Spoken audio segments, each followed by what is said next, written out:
So, welcome. Thank you for coming. So my name's Nick Shrewsbury, and maybe I'll just say a few words about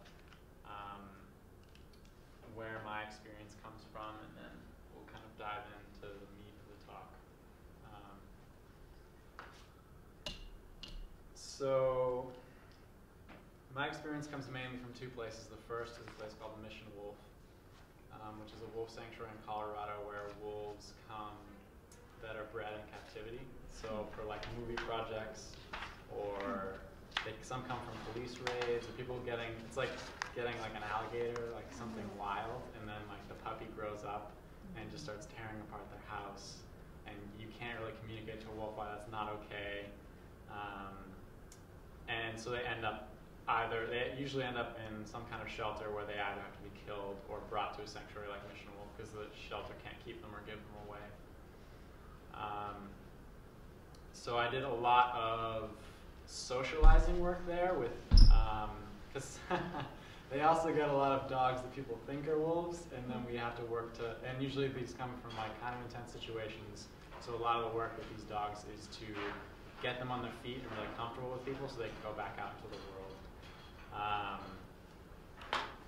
And also just time observing the wolves and their dynamics, which was very valuable. My second main source of dog learning comes from a sled dog kennel that I spent about 16 months at.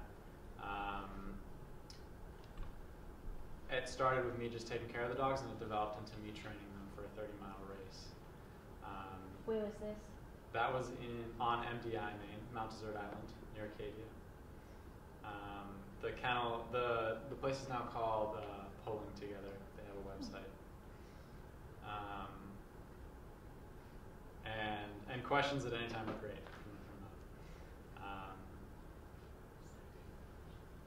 So that's a little bit about me. So when I first started thinking about this talk, I was trying to figure out what it was that I was trying to communicate, and I really want to offer you an idea of how you can train, or not only train but have a fulfilling and clear relationship with dogs and possibly other animals as well. And in trying to teach that, it's hard to teach.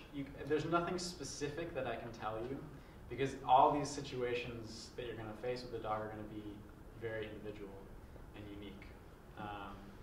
So like one thing you'll hear talked about or debated in the dog world is something some people call the alpha rollover, where you take the dog and you roll them over on their back. And that, I think some of the debate comes from is that is such a specific thing that with some dogs you could never do that. They would be so traumatized by it. And other dogs are so very physical and very thick-skinned, and doing something like that to them won't faze them in the least.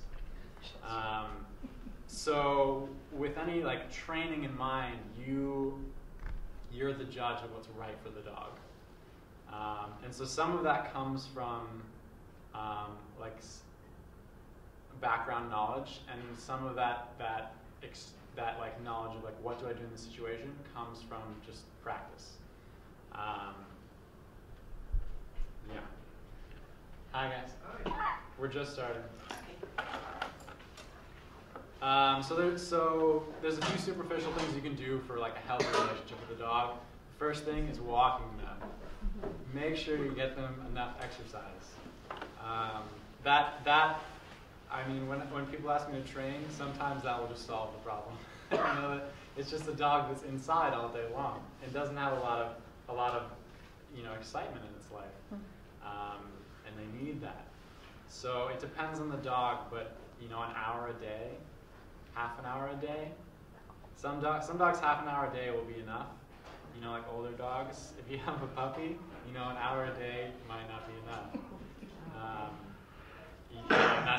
That's like basic, just things that we need to acknowledge if we're getting a dog. It's great for dogs to spend time with other dogs. Just like if I lived with dogs solely, I'd probably get tired of it after a few months. I could enjoy it for a while, but I'd get tired of it. I'd want to talk with humans. And it's the same thing for dogs. They like the company of other dogs. Hey guys, feel free to come in. Yeah, no worries.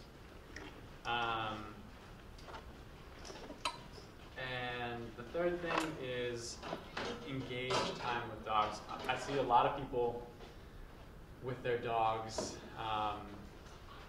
like the attention that the dog gets is like, the dog comes up for attention, the person just like pat, pat, pat. You know, like no eye contact, good job, you know, like patting the dog, and the dog, you know, dogs like that tend to get pushy. They're like, they need something more, but they don't know what it is.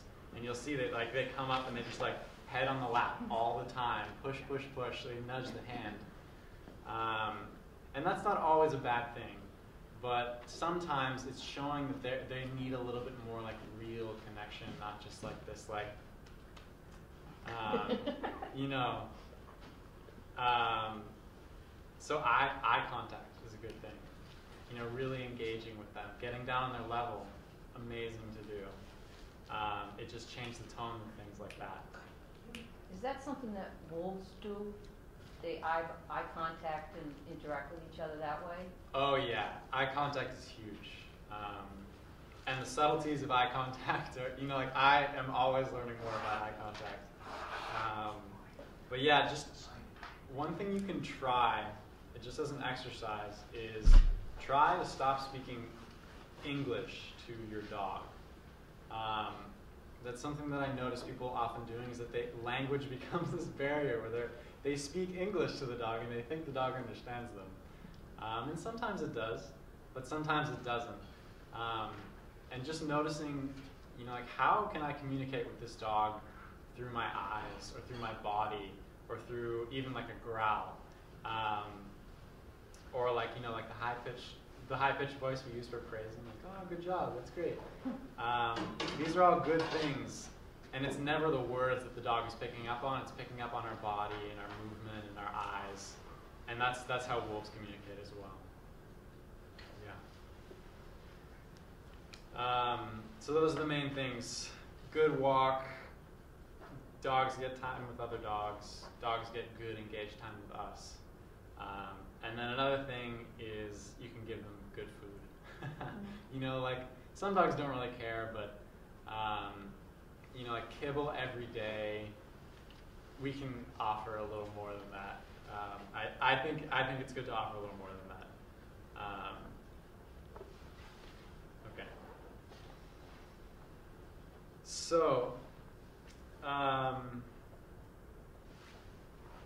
The basis of training for me is about something called congruence.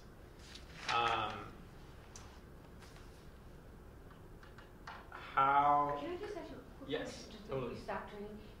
Because especially if you rescue a dog, can all dogs be trained? Yes. Like, or is there a time where they're just so far that, like, how would you know the difference? Or maybe that's a different topic. That's a great question. Like, obviously, if they bite, then Yes. if one's that. Yes. Yeah. So probably a good thing to say in the beginning of this talk is that I can't train you to deal with extreme situations in an hour. So if it's a serious problem, then you're going to need some serious help, most likely.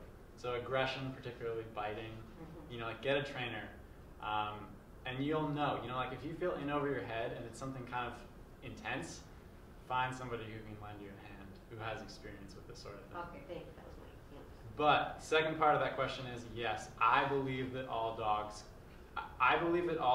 want to be in a place of calm. I deeply believe that. I don't think it's a question of like, it's just what I've seen is that dogs like calm. And you'll notice that even aggressive dogs, you know, like they don't want to be aggressive and preoccupied all the time. They're aggressive because they're trying to find a place of safety. And as a trainer, my goal is to get a dog to a place where they understand that I am trying to get to that place of safety as well. and that they can follow my leadership and also have it be a safe thing. And you know, there's different goals with different dogs too. Some dogs have had such trauma that either it's a really long process, or we just, you know, we don't have such lofty goals for them as well. But all dogs can change, yeah, even older ones. So the basis of this training, congruence, for me, it's awareness of our emotions. And this is something that animals are like connection to ourselves. And this is something that animals are always in. Dogs are always, you know, if they're angry, then they're angry. And if they're afraid, then they're afraid. They might hide it. They might act like they're confident if they're afraid. But they'll only do it to fool other animals. They won't fool themselves. They know when they're afraid. People, we are often incongruent. We are so good at filtering the world in a way that we can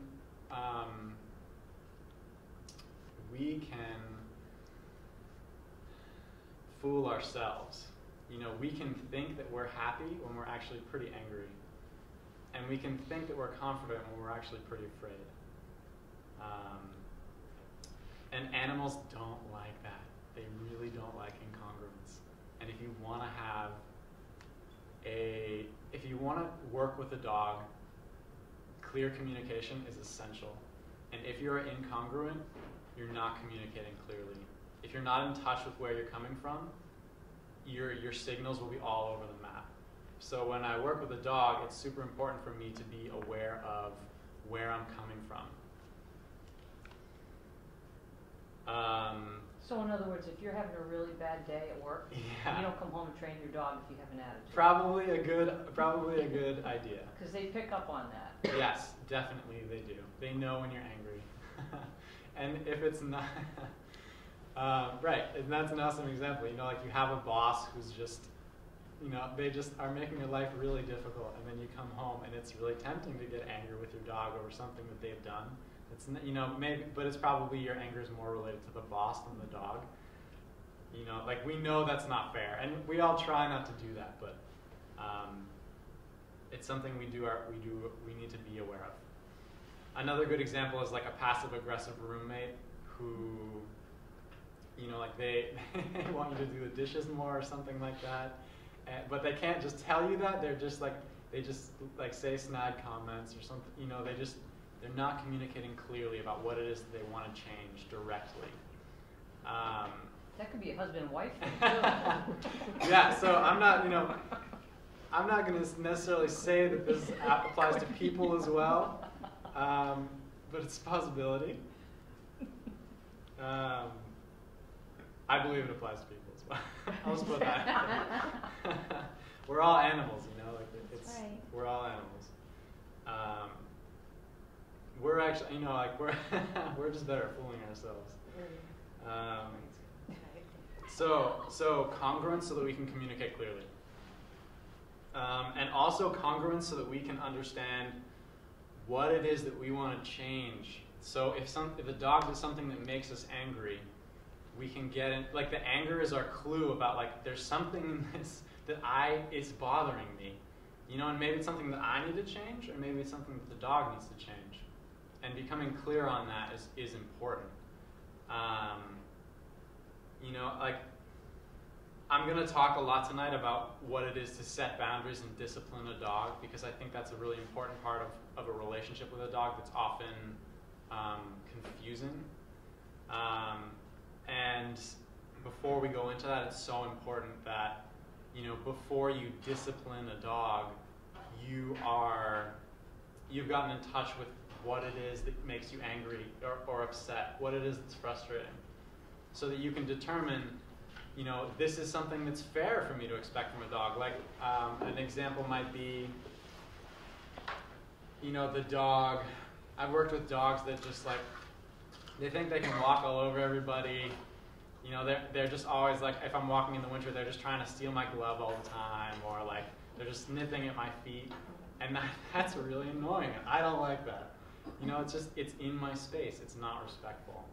And if a person was doing that, I would get upset with them. And it's also reasonable to expect that a dog, wouldn't do that to me all the time. So like in that situation, how could I judge whether it's reasonable? I could see if other dogs don't, are there other dogs that walk with people and they're not always biting their gloves and nipping their feet and, and that's true. Like I've seen dogs that walk calmly with other people, so it's probably something I can expect of this dog. But maybe it's a puppy, like there's that like situational thing again. Maybe it's a really young puppy who's just, just getting its energy out, and I don't need to be as firm.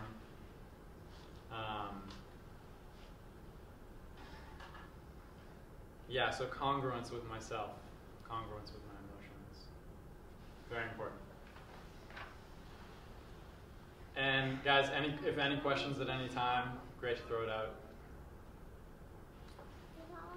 So the goal with working with dogs is, how do I become the leader with this dog? And becoming a leader, leadership it's not like this one thing that you achieve and then you're the leader from now on. Leadership is this like continuous process where you just, whoever behaves most like the leader most of the time is the leader. And it can always change. And even in a wolf pack, like there will be an alpha, but if the alpha isn't the best hunter, the alpha will step back and let another wolf lead the hunt. They don't. It's more important for them to.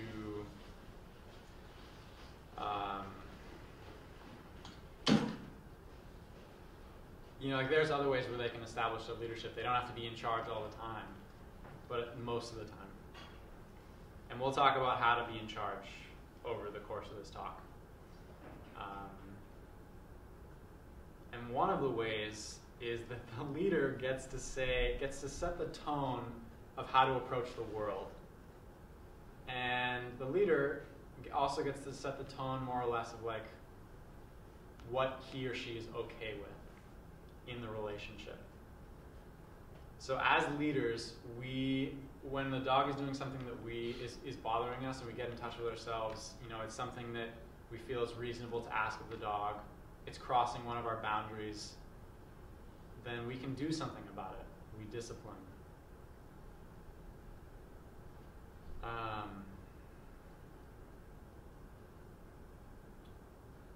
So with this, like in a pack, each animal has their own boundaries about what's okay with them, and it's different for each animal. So as a leader, we don't. Actually, I'm going somewhere that I don't want to go yet, so I'm just going to pull it back a little bit and come back to congruence and being in touch with your emotions.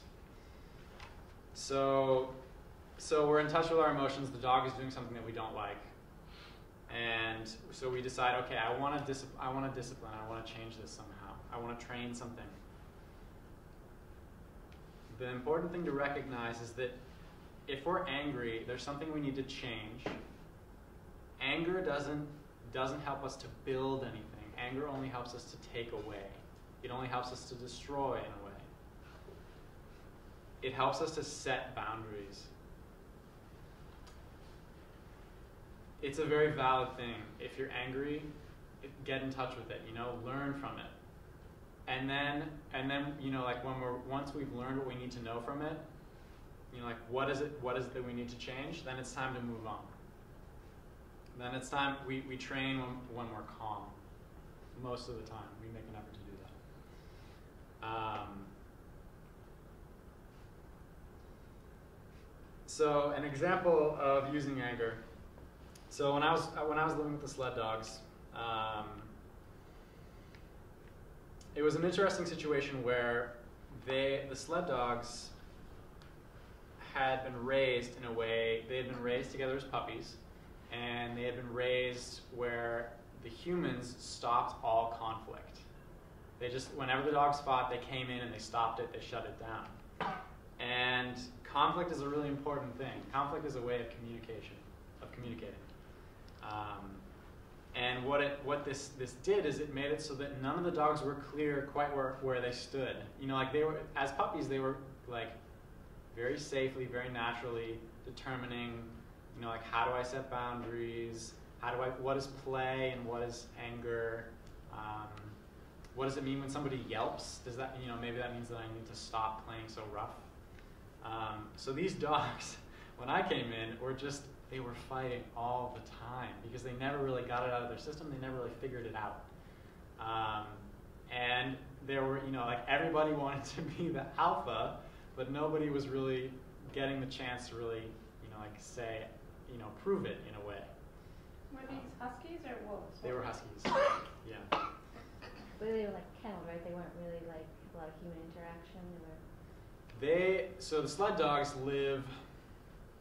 they each live in their own house, and these sled dogs had a lot of human interaction. There was only 26 sled dogs at this one kennel. Other kennels you'll see 400 dogs for one person, and they do that because they want to have their pick of the best dogs. It's pretty inhumane. 400? Yeah, 400 is, you know, like that's a reasonably large kennel, but that's not uncommon. So these dogs were pretty well taken care of. This one thing about the fighting, it was just very poorly done. So when I came in, it's just been building and building to the point where they were drawing blood, and it was not a good thing. They were really fighting. So that was one of my first goals, is that I need to stop this fighting somehow. And I used a lot of disciplining. But I had to do it in a way that also allowed them to figure out their boundaries. So one of the times when I failed, I was walking with two dogs, Gilly and VJ, and they were probably the two in like fierce competition for like that top spot. And not all dogs want to be at the top spot, but they're, you know, out of this group there were maybe like 6 or 7 who wanted it, and these two really wanted it. Gilly was probably a little bit more the leader, and VJ knew that, but he was trying. They were still just clashing. And so something happened where they were walking. Gilly saw something. He went down to smell it, and VJ came over to smell it too, and Gilly just looked over at him and growled. And I wasn't okay with that because VJ was just coming over to just smell a plant. And it's not something that Gilly really needs to growl about. So I grabbed onto Gilly's collar, and I was just like, Gilly, you know, no, I'm not okay with that. I just looked him in the eyes. And That gently? Mm-hmm. When you grabbed and looked at him, it was gentle. It wasn't. That time it was gentle because it wasn't a huge thing, you know. It was just something mild, and I just wanted him to understand that, Gilly, I'm not okay with you doing that, you know. Eye to eye. Eye to eye.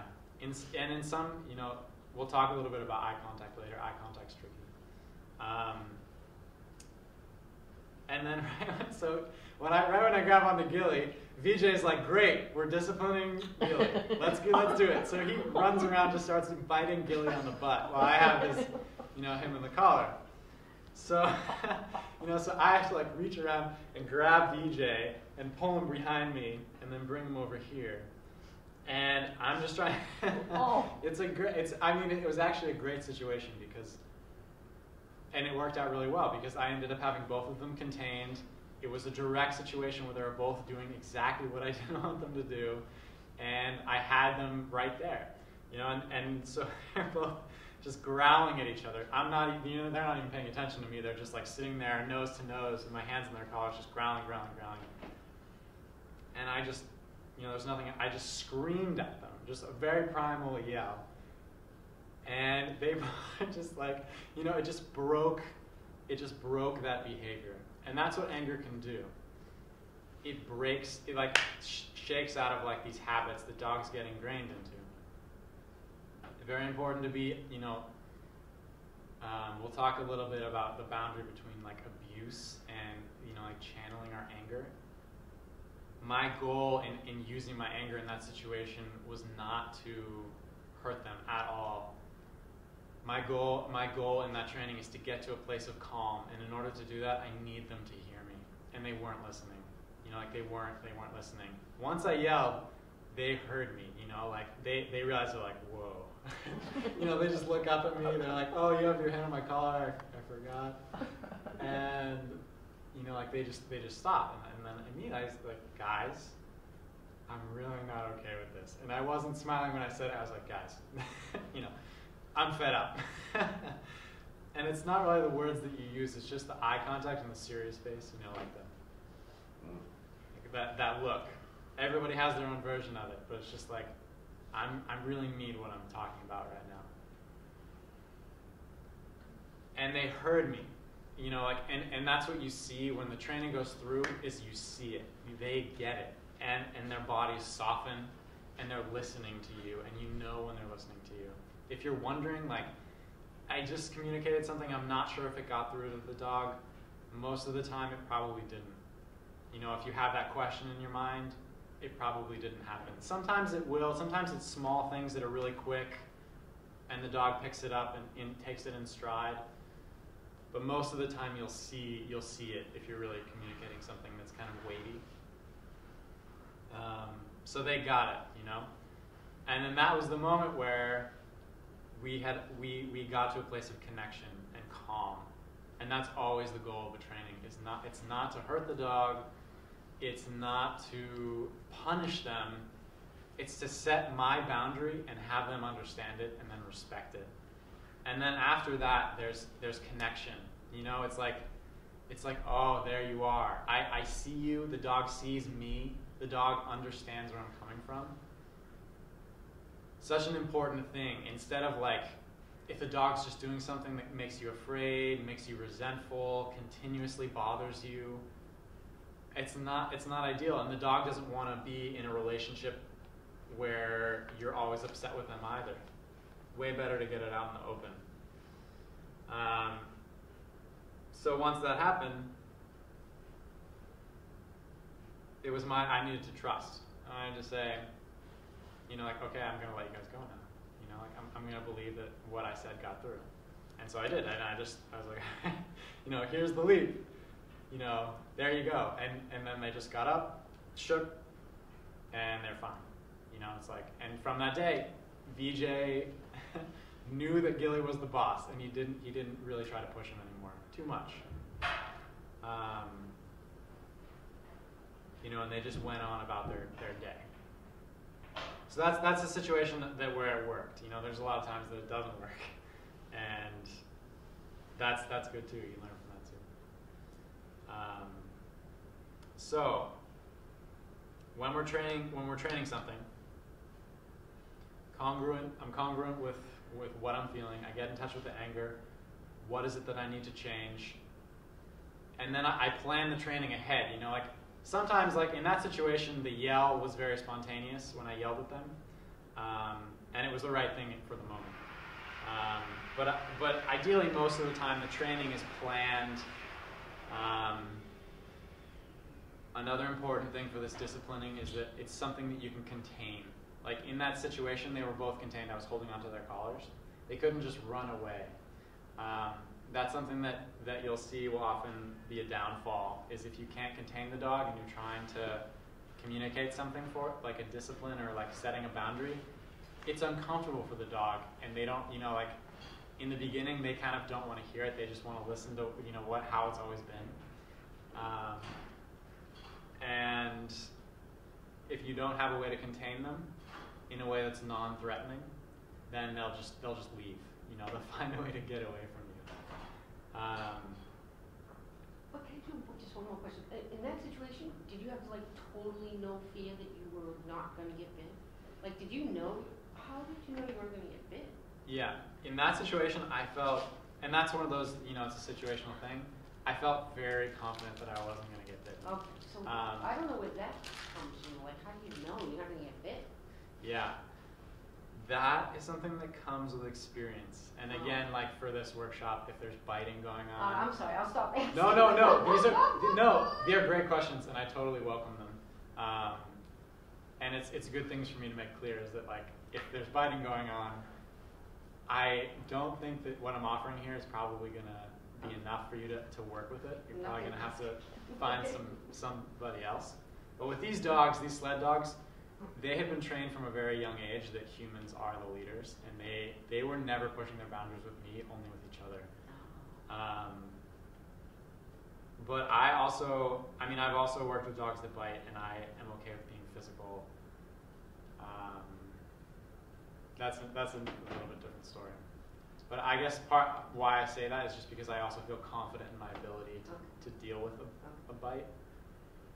Is it, when you said experience, is it your experience with reading a dog's body language or knowing the dog? Both. And knowing when Definitely they're at the point where they're gonna, when they're Ideally, fearful or whatever, bite? Yeah, part of it is just my own, just having done it over the course of years, and part of it is also, like a more consistent knowledge of who this dog is. Yeah.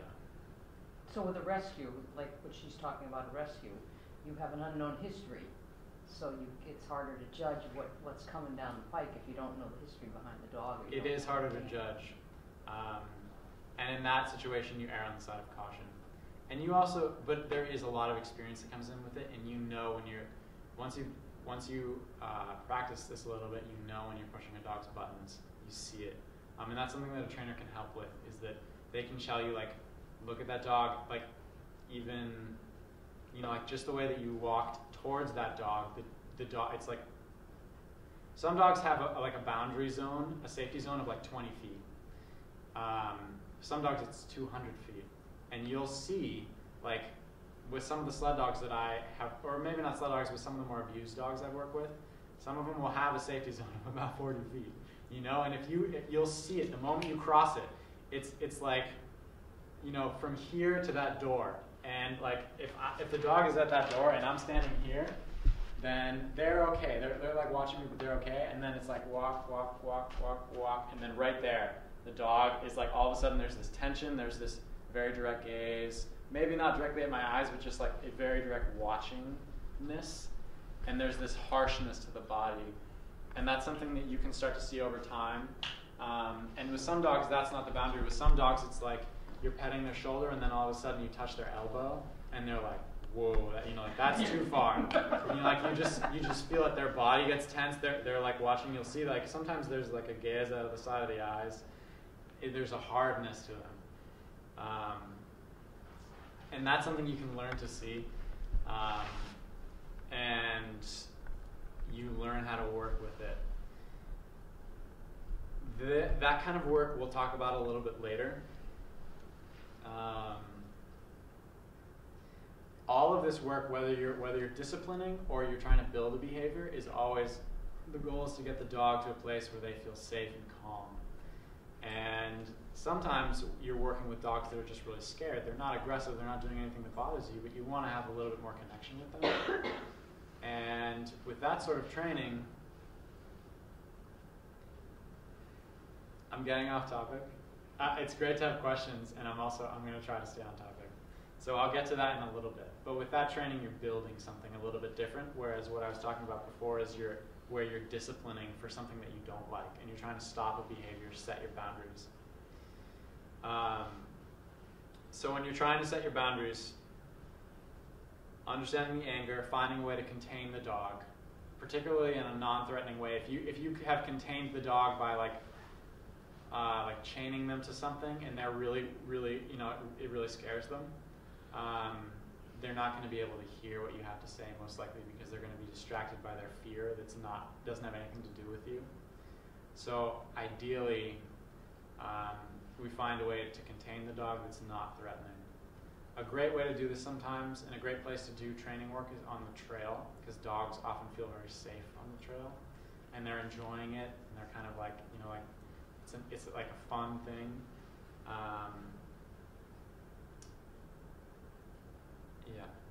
So, contained, we need to make sure that our disciplining is connected to the misbehavior within probably about 3 seconds.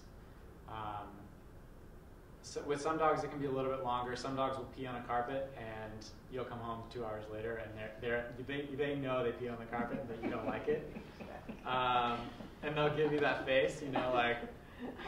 You're not mad at me, are you? But you know, if you're disciplining for something, like you have like a 3-second window generally to like respond. Otherwise, it gets too far back in time, and there's too many things that it could be related to for the dog to really concretely understand that's what they're talking about. Sometimes that changes with some dogs. Like they know that you don't like when they just pull on the leash all the time, and they'll understand if it's not, you know, it's a little outside the 3-second window, but you know, pretty close to the misbehavior.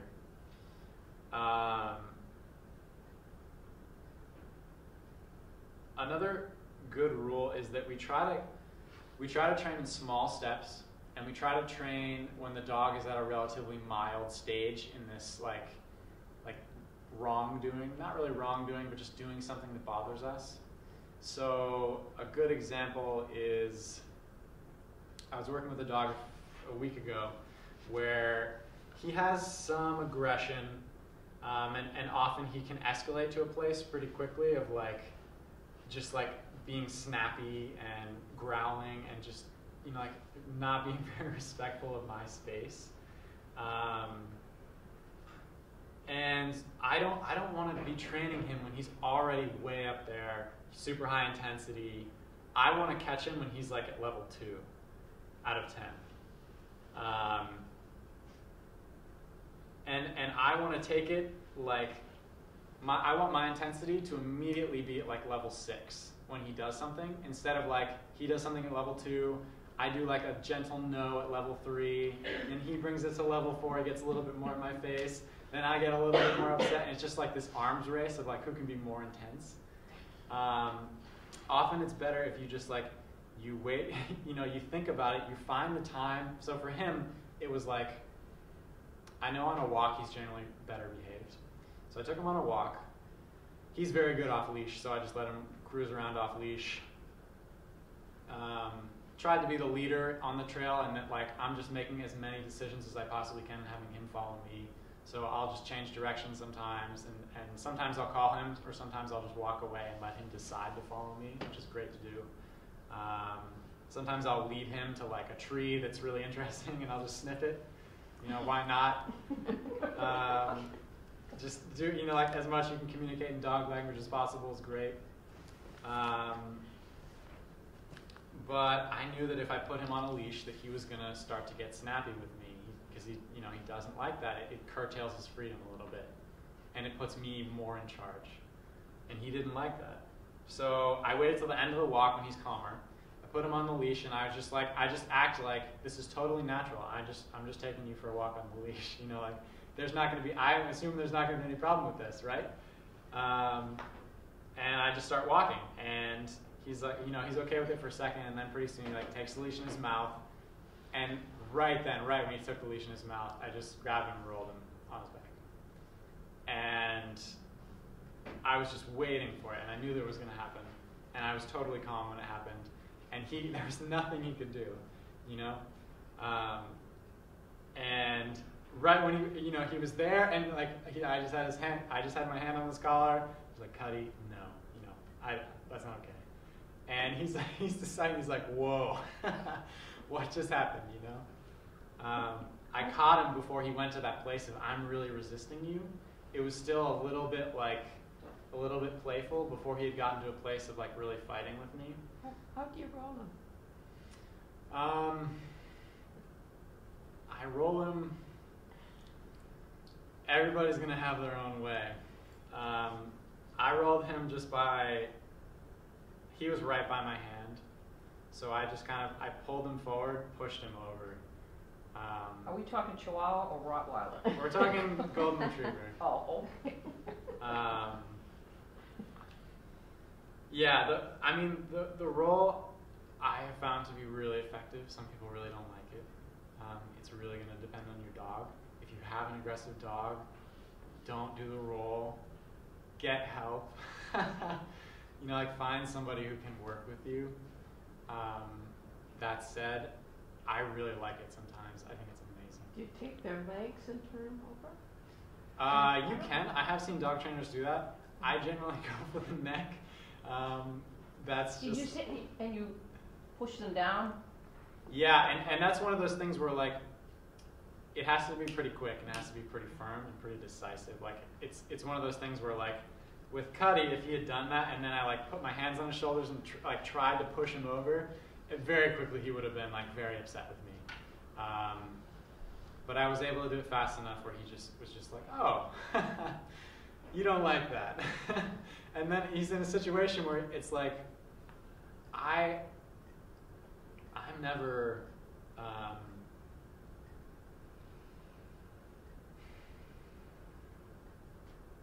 I'm never like punishing the dog. I'm never like just like this continuous pressure. I am setting a boundary. So I'm just always giving the dog the choice about whether they want to keep being defiant or if they want to listen to what I have to say. And because I'm being rather forceful in what I say, it's so important for me to be clear that what I'm asking is a reasonable thing. That's one of those boundary lines of when we're being, when our behavior is not good, is if we're being forceful, but coming from a place that is like the dog either can't understand what we're saying or we're asking something that the dog can't do. But so with Cuddy, I rolled him over. And then he has the choice. It's just like, I just looked him in the eyes and it's just like, Cuddy, I don't like this. And he's very much in my power at that moment. And he has the choice of, do I want to resist or do I want to just listen? And he chose to listen, which is what I would have expected because there's not much he can do down there. I just created the situation so fast where he just needed to hear what I had to say. Now, for some dogs who have had trauma in their past, have abuse in their past, I would never do that because it would just scare them so much that they couldn't hear anything that I had to say. If I rolled them over on their back, they just, they might totally fight, thinking that I was really threatening them. Cuddy, I knew could hear me. He's grown up in a loving household. He's being an idiot, and he needs somebody just to give him like their 2 cents about just like why what he's doing that's really bothering everybody in his life. Like he's just being a little snotty, and I knew that he would be able to hear me. Whereas a dog that came from a shelter, I'm not just going to roll him over on their back, most likely. What if you have a dog who's just unfazed by a roll and just starts doing the same thing? Yeah, that happens. That totally happens. And for each dog, it's finding what really bothers them. For some dogs, a loud shout is going to really get through to them. You need to find what bothers them, or what really like lets them know that you're serious. And don't be afraid to take it to like if you do something and they're just like, oh great, like not fazed by it at all, don't be afraid to push a little bit more. And on the other side of that, if you do a training and it just turns into a battle and you're not getting anywhere and you're feeling tense, the dog is tense, you're not, your message isn't getting through, just stop. Don't push there. Like that's a moment where you failed in some way. And that's okay. Like we all are gonna, working with dogs, failure happens. So important to be open to it and acknowledge it and learn from it instead of trying to push harder. It's a really common thing that I see in families that ask me to come help them with their dogs is that they try one solution and then it doesn't work and then they're like, this dog, I don't know what to do with this dog, like he's just not listening to me. Whereas they've only really tried one thing, like they just yell at the dog and the dog just doesn't get it because generally people aren't communicating very well. And then they're like, this dog is just dumb, he just doesn't, he's not picking up what I'm telling him. Know when you failed, be okay with it, and then change, do something else. The goal is we're always trying to get to that place of calm connection where the dog really hears what you're saying. And if you're not seeing that within, like a certain amount of time, or if you just don't know how to get there, then pull back. Think about another way to do it, or call somebody who maybe could help you. With these trainings, really, the goal is we always end on a positive note every time. That's the goal. We're not always going to be able to do that, but if you're failing, find some way of backing off, finding something that they're doing right. Give them, give them a positive note to end on, some kind of connection.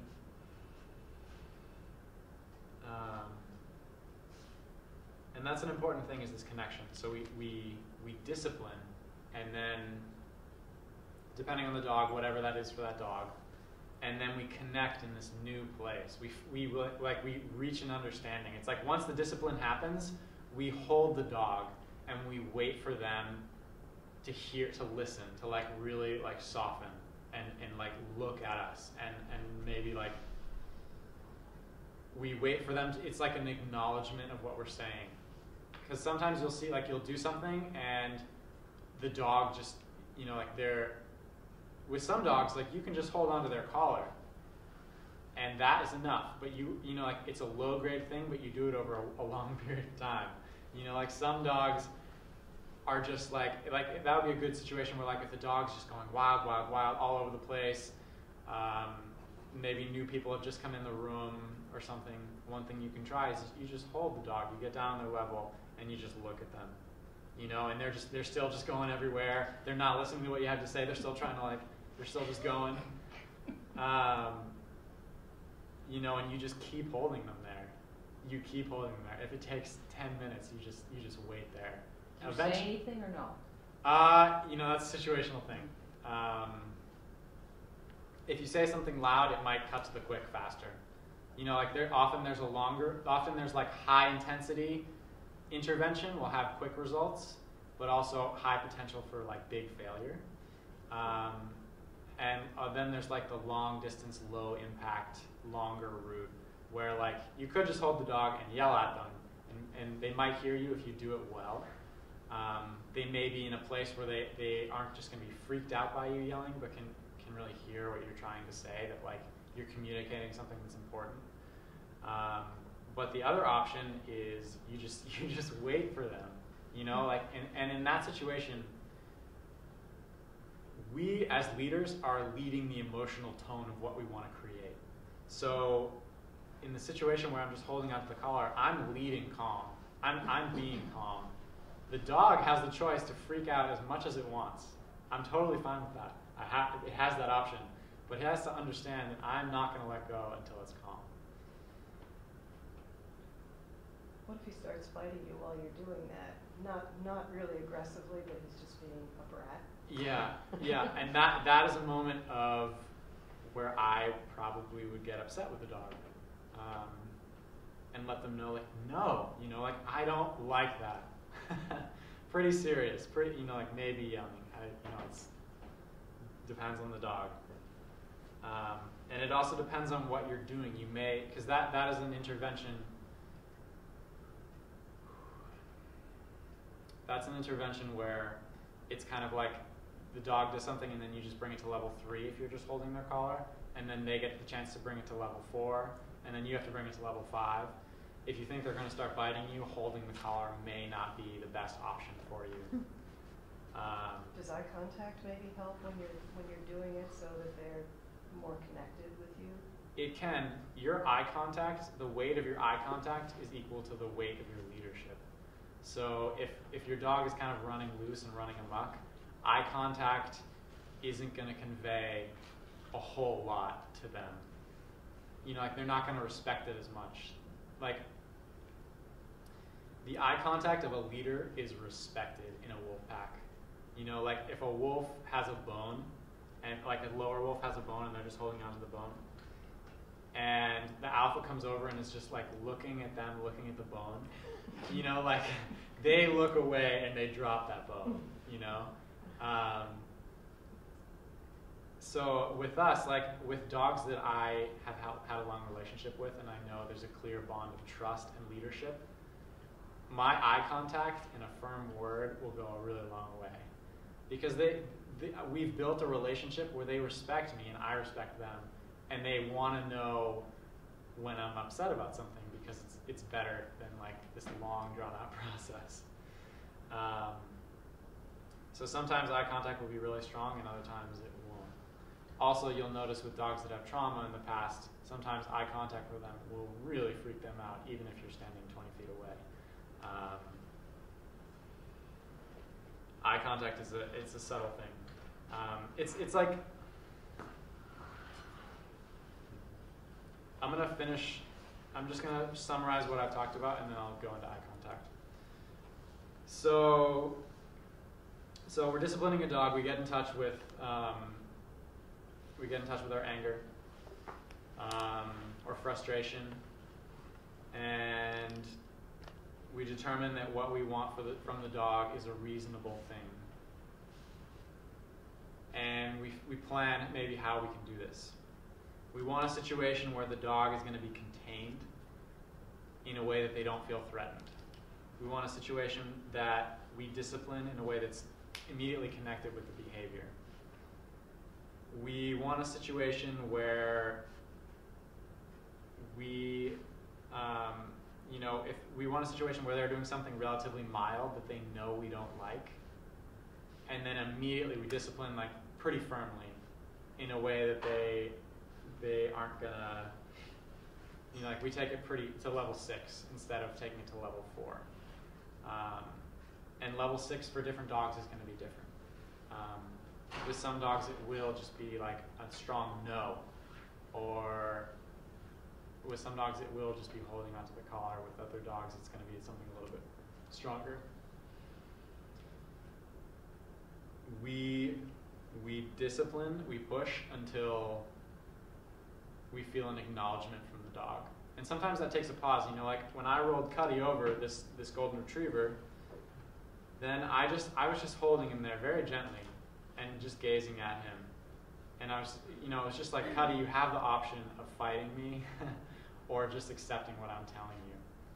And because I'm so calm when I do it, ideally, he's ready. He's like, okay, I just want to be calm.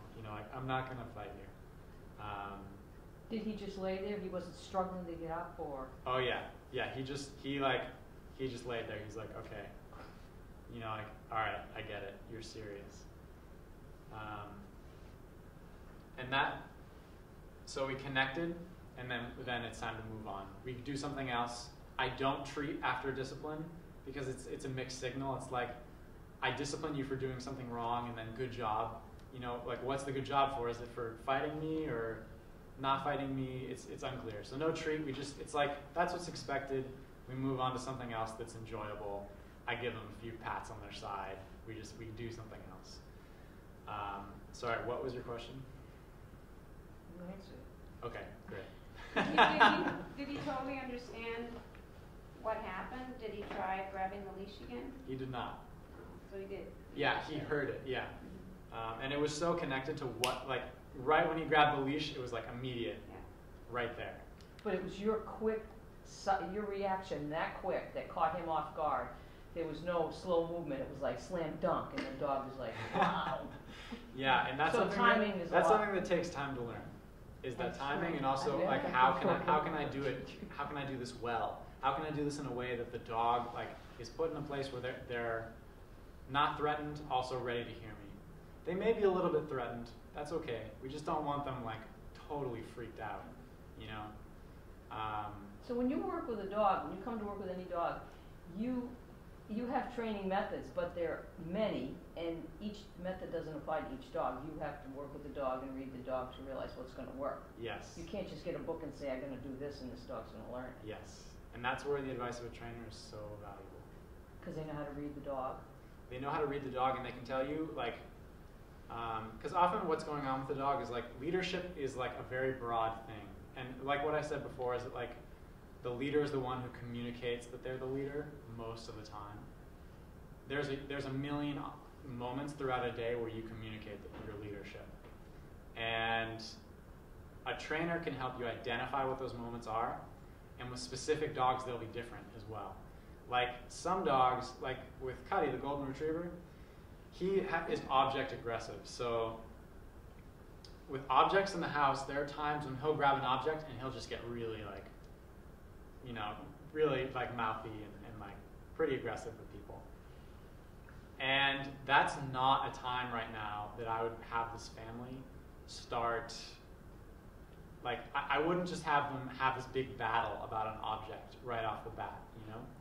The place to work with Cuddy is the other windows kind of on the periphery, things on the trail, things about the leash that he doesn't have this super high charge of energy on already, and he's ready to listen to us about.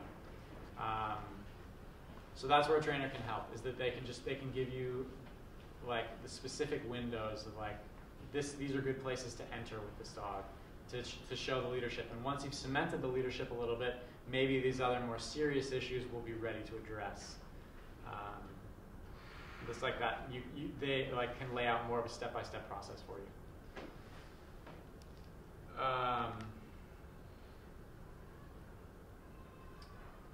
Yeah. So we do these things. We discipline the dog. We connect. We move on. If the dog doesn't listen, and again, like we know the dog doesn't listen, if the body just stays hard, if afterwards they just go right back to doing what they were doing before. And so sometimes you'll see like when you're training, the dog just isn't ready. You know, like you could push a little further, and sometimes it's good to push, and sometimes you know, like I just don't feel good about pushing right now. Like if I push, I just don't know where it would go. Those are times like, you know, you just back off. We're not trying to make this a battle. You know, like it's not personal.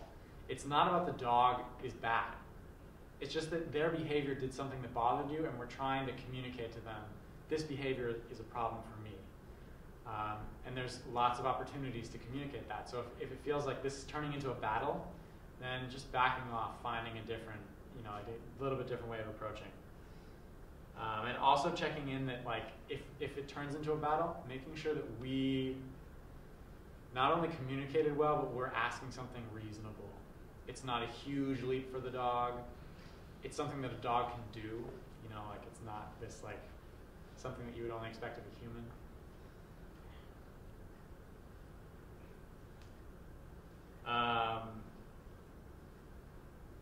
Ideally, like when I'm training, I can laugh.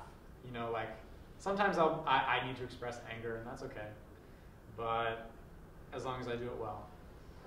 But you know, like ideally, I can be really firmly disciplining a dog, and also like inside, I can be ready to smile. You know, like it doesn't matter, and that's when you know it's not actually personal. It's just like I'm just trying to tell you something, and it's your choice if you want to make this hard or if you want to just listen to me, you know?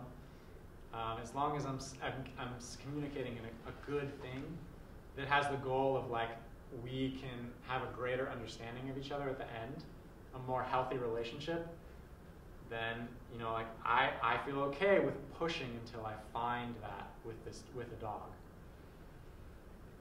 And then they just have the choice of, you know, like they can resist or they can fight. They can resist or they can let go. And that's where it's not personal, it's just boundary setting. Just boundary setting. It's not a big deal. Even with aggressive dogs, I feel that way. You know, often like aggressive isn't really, it's not a personal thing, it's just this kind of maladaptive behavior that's developed. Okay. So this is a good time to talk about ignorance. Actually, I'm gonna check what time it is. It's about 7. Feel free to walk out. You know, if you guys need to go. You said you were talking about eye contact too. So how do you know Yeah. when that's good or not, like confrontational or being challenged? Or Yeah, I will get to that in 1 second. Okay. Yeah, good question though. So, super important thing in the dog world is ignorance. So one thing you'll see with wolves is that when the parent wolves go out to hunt, and that's generally what wolf packs are, is it's like father and mother and children. So the parents will go out to hunt the alphas. They'll more often than not they'll fail, but eventually they'll get some food, and they'll bring it back. And the puppies are going to be all excited to see them. They're going to be jumping up on them. They're going to be really high energy. And the adult wolves will try to stop this, and they won't try. They'll succeed in stopping this, and the way that they'll succeed is through ignorance. Ignorance is a very powerful training tool. It's a subtle thing, and it requires practice, but it's a good thing to have in mind. So what the adult wolves will do is they will just totally ignore the puppies. It's like, you don't even exist. I give you no attention. I give no energy for this. Like the puppies are like, I want attention. I'm going to try to get it this way. And the adult wolves are basically saying, that is never going to succeed. You can exhaust yourself jumping, as long as they're not like being like really like aggressive jumping, then the adult wolves might discipline. But as long as it's just like super high energy, kind of neurotic, the adult wolves will just be like, you can do that as much as you want, but it will get you nothing. And pretty quickly, like dogs are smart, and those wolf puppies are smart. They're like, okay, they'll stop and they'll shift and they'll evaluate, and that's the moment when the adults come over and they say, okay, here's some food. They wait until they calm down, and then it's like calmness pays. When you're calm, that's when you get what you want. Ignorance, what it communicates is like, one thing it communicates is that like, I don't need you, you need me. It's like a very subtle and very powerful affirmation of leadership, of being the one in charge in a way. Leaders do need the people, those that follow them, but I think you understand what I mean. So ignorance is a really great thing to do with dogs that jump, as long as it's not aggressive jumping. Aggressive jumping will require some disciplining. But if you see a dog that, like a person walks in the door and then they're just like, all right, it's time for me to be all over you. That's a dog that ignorance will often work really well with. One of the things that I've done, sometimes you need to just like set up a divider in another room and set up a situation where you can, like you have somebody like, please come over and just, I need you to help me work with my dog. I'm just gonna have you ring the doorbell and walk inside. And then the dog, whether, like some dogs you don't need to like put a divider. If you put a divider, they need to be able to see. Or some dogs you don't need a divider, you just let them come up and you just totally ignore them. And you may have a conversation with the person. Sometimes it's better just to stand totally ignoring and not having this high energy like dialogue with somebody else, because that's something the dog gets jealous of a little bit, or can. Sometimes it's better you just stand, you both just ignore the dog. With some dogs, they'll pick it up. If it's an early habit, they'll get it within 10 seconds. With dogs that have an ingrained habit of jumping, I've had some that take half an hour of like, I like set up a divider, the dog could see us, I was the person coming into the house, and we just stood and waited for half an hour of this dog just going crazy, like barking, peeing on the floor, doing anything they could to get attention, right?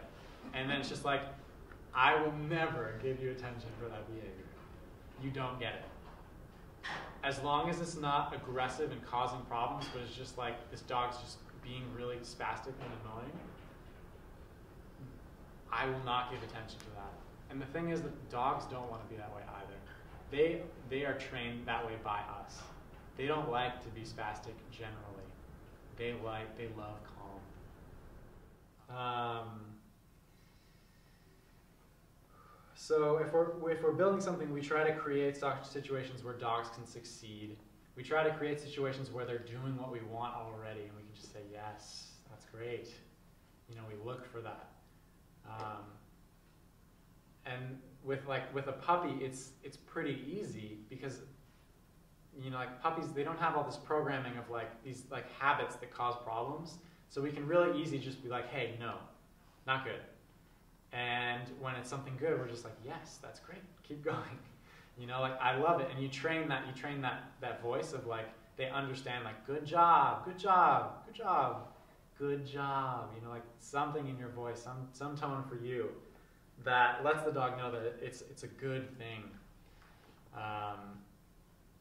Particularly on the trail is an amazing time for that.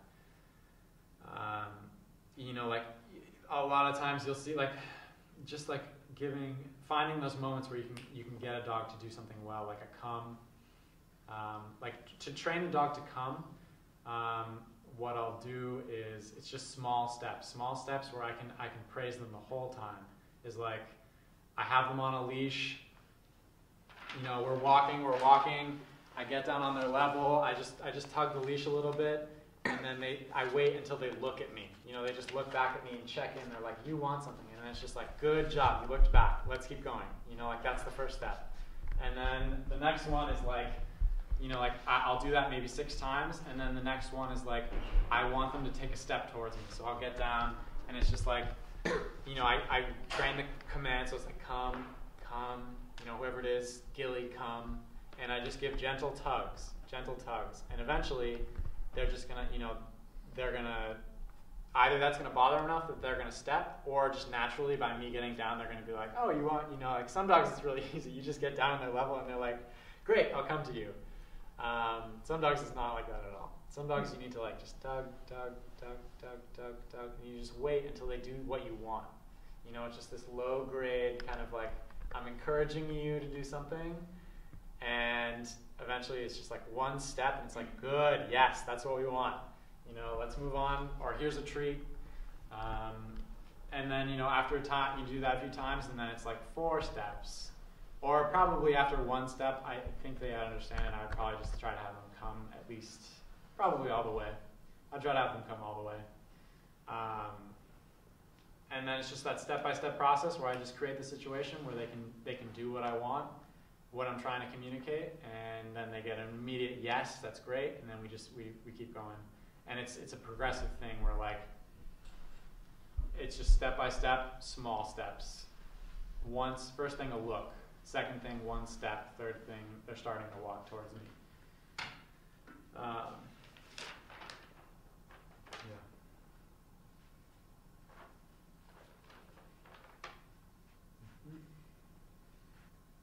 Okay, so the last thing that I have to talk about tonight is like the real healing and emotional work of working with dogs.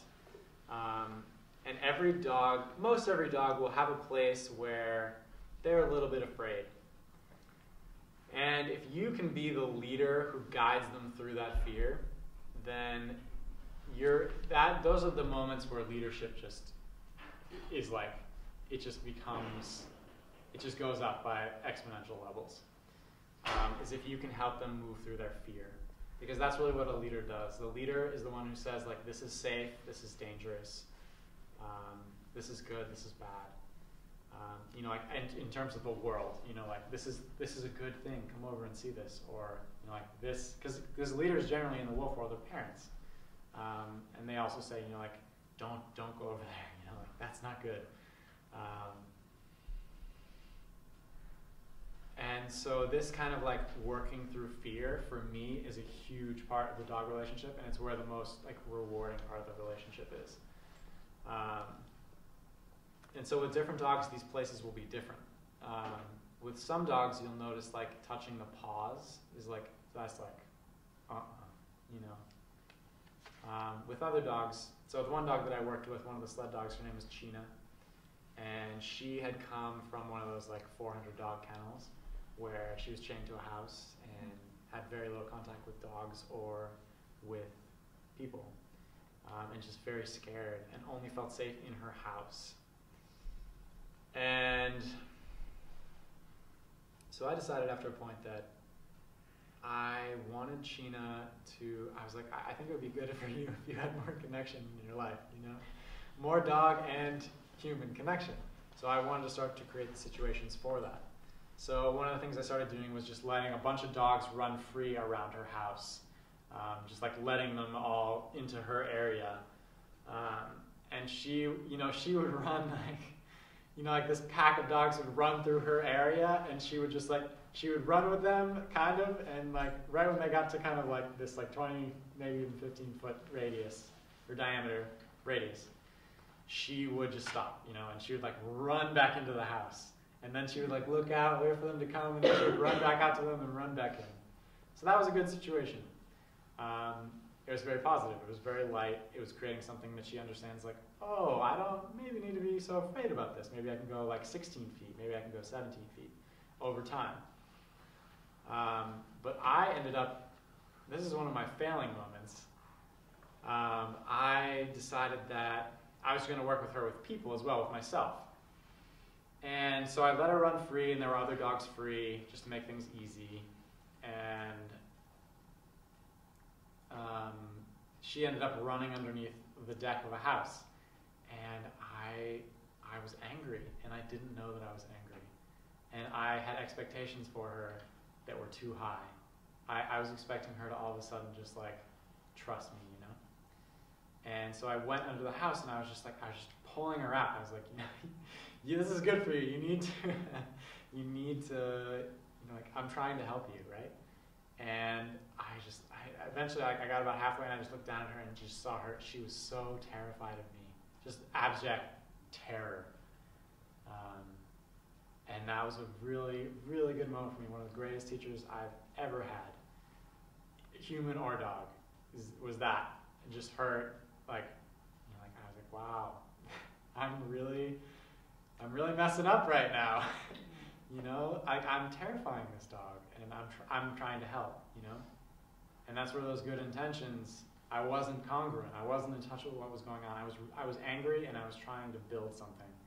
And it wasn't working, it wasn't going together. Particularly with fear, you know, like anger has no place if you're trying to heal fear. What happened? So, everything was great. Did you just let her go? I let her go. I totally let her go. I was like, all right, you can hang out under the deck. You know, like, that's great. And eventually she came out and went back to her house, and that was great. And then I just started way smaller steps with her. And was just coming from a place of accepting her and loving her, you know, and meeting her where she was instead of thinking about where she should be. And so for her, she felt really safe in her house, so that's where we started. And I would go up to the house and stay maybe, with her, it was at first probably like a 17-foot distance safety zone.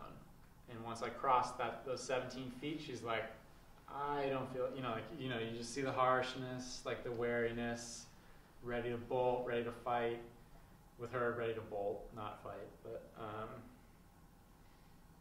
so that's what I did, you know. In the beginning, I was just working with that boundary zone of like, you find wherever the dog gets hard and like gets, you know, wary, and that's the place. You know, like you found it. And that's what you work with. And whether it's 200 feet away, I've done it with dogs that are like, it's like 100 feet, you know, and they're like, that's too much. But you're like dancing with that danger zone. And you're leading calm in a place where like they're threatened, but they can also hear you. So you just find that spot. And so for China, like, and there was a lot of body language that went into it too. And this is probably a good time to talk about body language.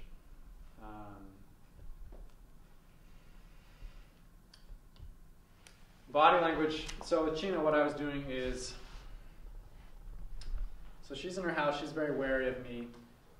Obviously, so if she's right there, she's at that door, this is very aggressive for her.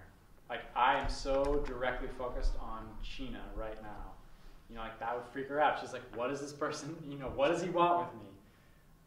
Whereas this is way less aggressive. I could be, and if I'm particularly like interested in something else, like sniffing the ground or just like gazing at the sky, wandering around like this, you know, like very clear that my attention is not on her at all, and I'm just kind of going about my day to day, and I'm flirting with her danger zone right now, but she's not, it's not as intense for her. She's like, she gets to like analyze the situation, like, is this actually dangerous? Is it actually a threat to me? And I just stay in that area until she's like, until I feel like she softens. And that's kind of something that comes with experience, but you see it with the body, they just let down a little bit more, they're more comfortable. And so I worked with that, like getting closer and closer over time. And then in time it was like laying my hand on her shoulder. Shoulder's a very safe place. And the first time I laid my hand on her shoulder, it wasn't like, it was like I'm just sitting here. Like I worked with her for a while with me just sitting here, and then eventually maybe just having my hand nearby. Just these small steps where she gets to evaluate, like, oh, is this a problem? Is this not a problem? And then eventually maybe it's just like hand on shoulder. And that is a huge moment. Like she's just like, that's when you feel it. It's like, like her whole body just tenses and she's like, like, what do I do about this? What do I do? I don't know if this is a problem. And, like it just takes a while.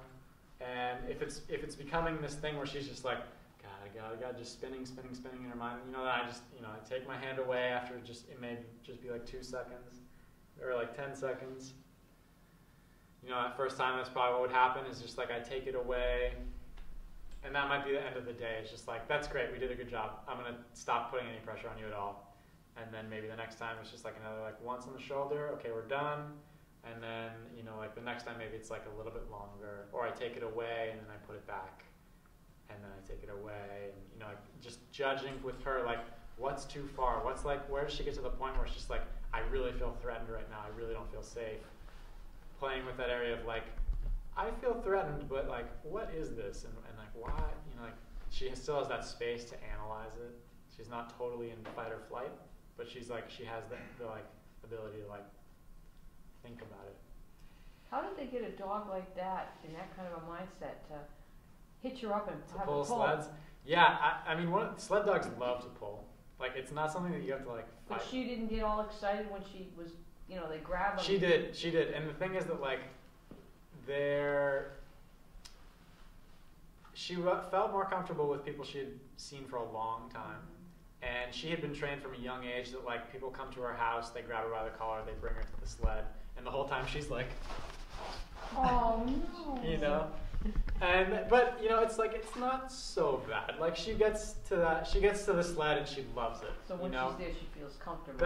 What I just showed you was a little intense, I think. She's not like falling on the ground. She's just like trying to get as far away from your hand while it's on her collar as she can. So it's definitely not ideal. It's not good. I would say it's bad. But yeah, but that's the time from their house where they're chained to where they get to do what they love to do, which is run. yes. There's that little bit of stress in between, and it's Yes. because there's so many dogs, they don't have time to socialize and interact, leave Yeah, quietly they don't to have the time sled. to do the emotional piece, I would say. Yeah, everyone you see, their dogs are on their hind legs, running to get to the sled. Yeah, they do that, yeah.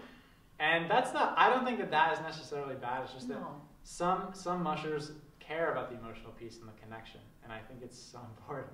And like, not only like, I don't know how these guys go out for 1,000-mile races and have no connection with their dogs, But some mushers are of the philosophy that you just want a beastly animal that has no concern or care for connection. All dogs have concern and care for connection, but some of them, like, they just don't get it, so it kind of gets shoved down, and they just get vicious and intense. And that is a mushing philosophy. With China, she went the other way where she didn't get so intense, but just more scared. But when she was hooked up, she was fine. When she was hooked up, she was fine. She loved it. She was with the dogs. The dogs were all excited. They get to go out and like they're just gonna run, and it's a fun group experience, and she liked it.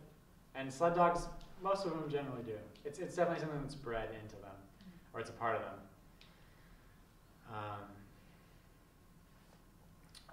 So just briefly on body language,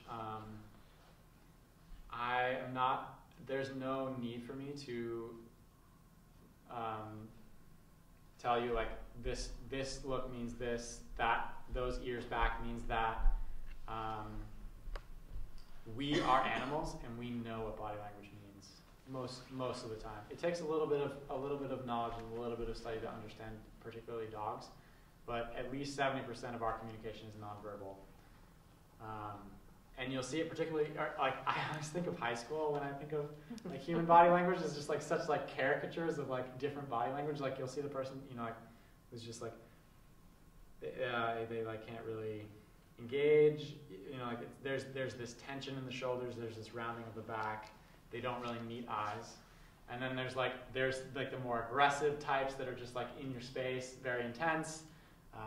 And then you know like there's like more calm, but also assertive presence, and then there's the whole gamut in between. And we can read that in people. We all do read that in people in a blink, even if we don't know that we're doing it. So it's trying to read it in dogs. Yes. And one thing that is helpful is like knowing softness and hardness. Like I've been talking about tonight is like when the dog is like calm and receptive, and then when they're like wary and tense and like looking around kind of more intently.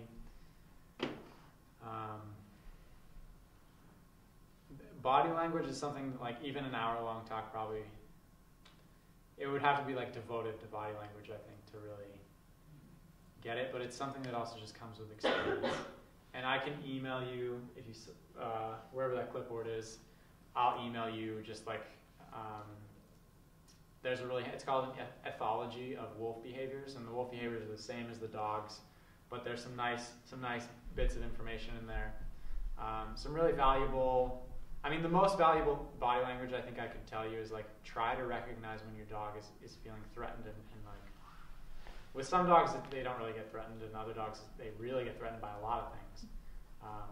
So you may not recognize it in your dog if your dog's just a very happy-go-lucky animal. But in dogs that do get threatened by things, it's so valuable to be able to recognize beforehand, like they're starting to get a little tense, I can see that. You know, like this is a time maybe for some kind of work.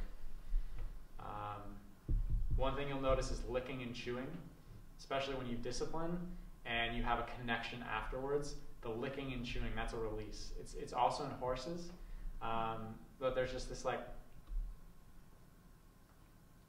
you know, like even just like a quick little tongue flick is great. That's something where like they're like, okay, I get it. How about a yawn? Yeah, yawns are great for like, I'm very at ease generally. There are nervous yawns. You'll see like, like a kind of, but like if it's like a genuine just like yawn, you know they're calm. It's hard to yawn when you're feeling like really tense. Yeah. I think they yawn sometimes when they don't know what to do, when they're uncomfortable, so they just yawn. Yes, that can be too. Yeah. Yeah. Also being in touch with your own emotions when you see a dog doing something, sometimes you'll get a clue of like, I think that's what that dog is saying. Like if you're really mad and the dog yawns, it's probably because he's frightened. I don't know if it's fright. I think it's known as, heck with you. That's what I get from my dog. Could be. So actually this is pretty much the end, and I'm just going to run quickly through the things that I said, and then feel free to ask questions or whatever. So basic things for dogs: good long walks. You know when your dog has had a good enough walk. They're just a little bit calmer afterwards. With puppies, it's probably gonna be more than an hour. With some older dogs, it's like 20 minutes. And that's pretty much what we need. Do you usually exercise before you train? Yeah, it's a great thing to do because it'll put them in a calmer state of mind. More, because when they're amped up and you're training, they just have this like. You have two things to deal with there. You have their high energy to deal with, and then like the energy that you're already trying to train.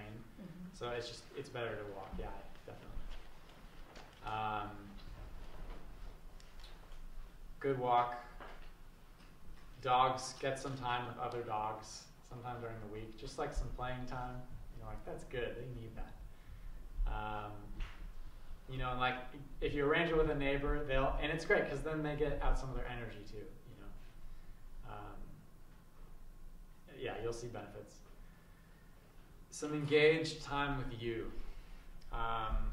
The boundary work that we were just talking about, where you find that place where they're feeling a little threatened, and you work with that. That is engaged time. Really great. And that's the sort of stuff that's just like, that's what leadership is like, that's what really creates like the idea of like, I really trust this person. I'm really with you. I respect you. Is it like, you have helped me. You've been with me in my fears, and we've come through it together. Is that like getting a puppy to go in the water when they're afraid of the water? And Could be. You go in a gradual Could be. drop off, and you coax the puppy in. Is that Definitely. helping the puppy work through the fear to get it to come into the water where it was tentative and didn't want to go in the water? Is that what you're talking about? Definitely. The thing you'd have to be careful of is that you're not, as with any of these things, is that you're not traumatizing. So in that situation, like, I wouldn't probably, like, I might have the puppy on a leash, but it would never be pulling into the water. Yeah. I know you're not saying that. I'm just laying out just ways of thinking about this. It would be like, the leash is soft, and the only thing that I would use to coax the puppy in is just like, I'm in the water and I feel good. And depending on how much trust is there, the puppy will come in. Whereas like if it's a puppy that I've just met, they're probably not going to follow me into the water. But yeah, that's a great thing. Any of those things that like the dog is afraid, but you know it's actually safe. You can train those moments, you know? It's just like those are the perfect spots of like, you just take the step by step, meet them where they're at, find that danger zone, and just work with the edge of it in a way that they can analyze and see and feel for themselves. Yeah, really awesome. So those are basic things. When we're disciplining, congruence at all times is important, but it's particularly when we discipline, it's important. If something upsets us, we get in touch with why it upsets us. We feel it. We analyze like, what needs to change, and is what I want to change a reasonable thing? And then we start to plan, if it is, how can I do this?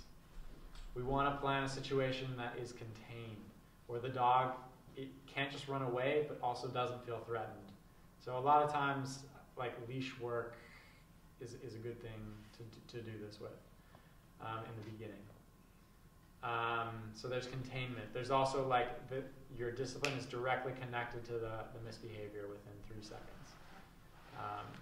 They do something and then immediately something like what they don't, you know, like you immediately discipline. Maybe not with a fist. Yeah, I don't know why. Would last, like if you're talking about the rolling, like how long, like 3 seconds or? Yeah, that's another situational thing. It's a good question. You wait for their body to soften. Yeah. You read them. Okay. Yeah. And there's whole different degrees of a roll. Like with snowbanks right now, sometimes I just lean a dog up against a snowbank, you know, and that's enough.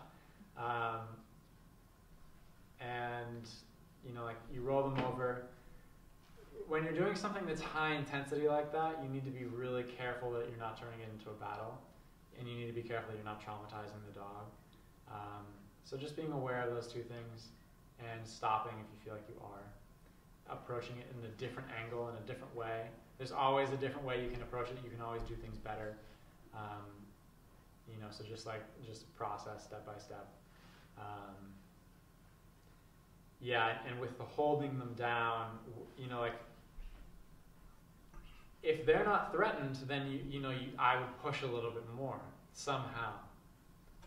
Sometimes that's like if you're holding onto them, you just place the hand on the belly, something like that. Just something that like it just gets their attention. It just breaks them out of like I'm just in my zone, and then it's just like, oh, I need to listen to you. And then once they give the look, it's like you take the pressure off, ideally, and it's just like there you go. You know, like you connected. That's what I'm looking for. And they also understand that like not only was there a connection and a benefit to connection, but they also remember like this discipline happened because of something that I did.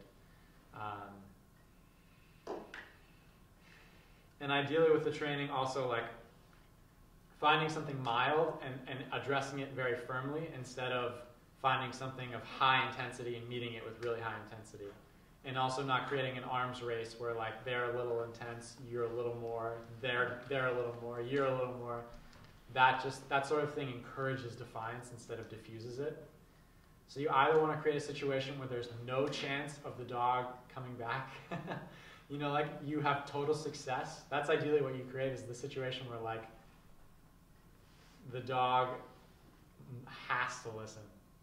You know, like you have no chance of failure, ideally. You know, like it's not always going to be that way, but and also analyzing for what level, you know, like ideally it's like the dog does something at level 2 and you go to level 5 or level 6. And gauging what that is for a dog. We don't want to go to level 10 for level 2. That's, you know, like that's too much and it's going to hurt the dog. That's going to traumatize them and scare them. Don't be afraid to try, but just try to beforehand guess, you know, and you know, like if your dog is like a more skittish animal than a more nervous animal, that level 6 is going to be, it's not going to probably be that much. Whereas if your dog is a lab that just is like all over the place, doesn't care, thick skin, will roll over on their belly, doesn't matter, it may take a little bit more to get their attention and stop them from this like this single-mindedness on doing something that maybe causes you anger and frustration and maybe pain too.